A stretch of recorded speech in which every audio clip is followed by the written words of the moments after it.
نصلي أما بعد معزز علماء کرام، قابل قدر عزیز طالبات و معلمات اور ان کے اساتذہ، دارالفلاح للبنات سے ابتدائی زمانے سے جب سے حضرت الحاج مفتی غلام رسول صاحب یہ ادارہ قائم کیا، اس وقت سے ہی اس ادارے سے ایک تعلق ہے، ایک محبت ہے، اور اس گاؤں سے پڑھنے کے زمانے سے لے کر آج تک تعلقات جڑے ہوئے ہیں۔ ابھی ہم لوگوں نے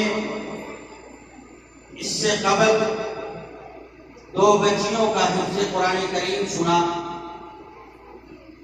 بچیوں کا آج کے زمانے میں حافظہ بننا ایک کرامت سے کم نہیں ہے، چونکہ ہم جس ماحول میں رہتے ہیں، جس ماحول میں ہم لوگ زندگی گزارتے ہیں، وہ ماحول ایسا پراگندہ ماحول ہے، ایسا خراب ماحول ہے کہ اس ماحول سے بچا کر کے اور مدرسہ دارالفلاح جیسے اداروں میں اپنے بچیوں کو پڑھانا، یہ بھی ایمان کا ایک اعلیٰ حصہ ہے۔ چونکہ اداروں سے، مدرسوں سے، علماء سے، حفاظ سے، دین کی رہبروں سے لوگ ایسے بدزن ہوئے جا رہے ہیں کہ ہم لوگ ڈر محسوس کرتے ہیں کہ کہیں ہمارا حال خدا نہ کرے کہ اسپین جیسے حالات نہ پیدا ہو جائے۔ اسپین یہ اسلامی حکومت تھی، بڑے بڑے ادارے وہاں قائم تھے، بڑے بڑے محدثین وہاں پیدا ہوئے، بڑے بڑے فقہاء وہاں پیدا ہوئے۔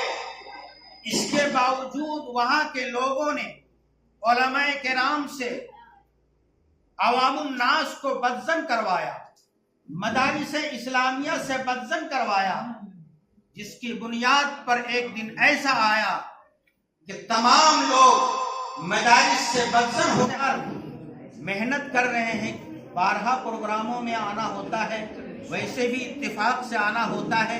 میں بچیوں سے سنتا ہوں، قاری صاحب سناتے ہیں، ان کے جو بھائی ہیں قاری سجاد صاحب، مفتی غلام رسول صاحب کبھی درس میں بیٹھاتے ہیں۔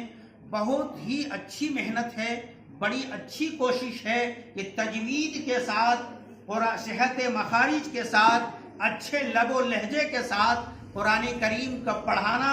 اس کے بعد عربی تعلیم کا نظام، جس طریقے سے مدارس عربیہ میں بچوں کی تعلیم دی جاتی ہے، ویسے ہی تعلیم مفتی غلام رسول صاحب کی جو ہے قیادت میں، ان کی جو ہے سیادت میں تعلیم دی جا رہی ہے، اور قابل بچوں کو تیار کیا جا رہا ہے، جس کا محسوس ہم لوگوں نے ان بچوں کے تقریری پروگرام میں اور ان کے نعت اور نظم میں محسوس کیا۔ اس لیے میں مبارکباد پیش کرتا ہوں مفتی غلام رسول صاحب کا، اور ان کے جو کارکنان ہیں، ان کے جو ٹرسٹی لوگ ہیں، ان کو بھی اللہ نے اگر آپ کو اس ادارے کے ساتھ جوڑا ہے تو یہ سعادت سمجھیے کہ اللہ ہم سے بہت بڑا کام لے رہا ہے، اللہ ہم سے خوش ہے۔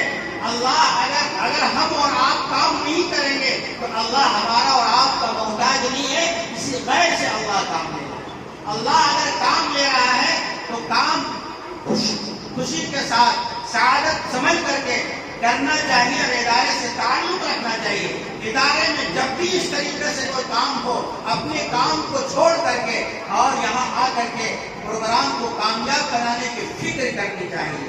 حدیث پاک ہے، اس میں ایک ٹکڑا میں بہت کم ٹائم ہے، ہم کو بھی جانا ہے، کہ آپ لوگ ایک دوسرا پروگرام چھوڑ کر کے آ رہے ہیں۔ اس ادارے کے قرآن کریم کی محبت کی وجہ سے صلی اللہ علیہ وسلم نے فرمایا کہ جو ہے آپ بن سکتے ہو تو عالم بنو، عالمن معلمن محبن اور مستمیعن.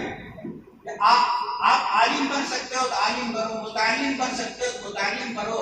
آپ یہ سب کچھ نہیں بن سکتے ہو تو ان سے محبت کرنے والا بنو. اللہ کے رسول نے آگے فرمایا پانچواں مت بنو ورنہ ہلاک کر دے گا. اللہ کے رسول صلی اللہ علیہ وسلم کا فرمان. اس میں میرے بھائیوں اور مدرسے سے تعلق رکھنے والے اور مدرسے سے جو ہے گارجین کے حضرات ہیں، ان سے گزارش ہے کہ مدرسے کے بچیوں کے ساتھ، ان کے معلم کے ساتھ، ان کے معلمات کے ساتھ، ان کے ذمہ داروں کے ساتھ محبت کا معاملہ کیجیے. یہی ہمارے لیے اور آپ کے لیے آخرت کے لیے اثاثہ ہے. میں شکریہ ادا کرتا ہوں پھر مفتی غلام رسول صاحب کا کہ اس اتنے شاندار موقع پر انہوں نے یاد کیا. یقیناً جانے کی طبیعت نہیں جا رہی ہے لیکن پروگرام اللہ طے ہے. اور میں شکریہ ادا کرتا ہوں جناب حاجی محبوب صاحب کا کہ انہوں نے اس علاقے میں اور اس پسماندہ جگہ پر اپنے جو ہے جان مال کی قربانیاں پیش کر رہے ہیں.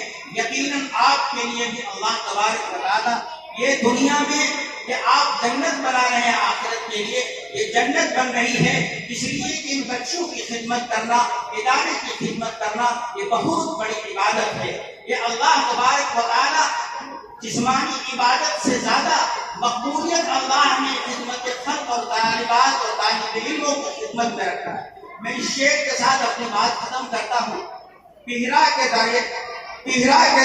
در و بام نے مژدہ سنا دیا، پہرا کے در و بام نے مژدہ سنا دیا، محبوب سے ملنے کوئی محبوب آیا ہے، محبوب سے ملنے کوئی محبوب آیا ہے.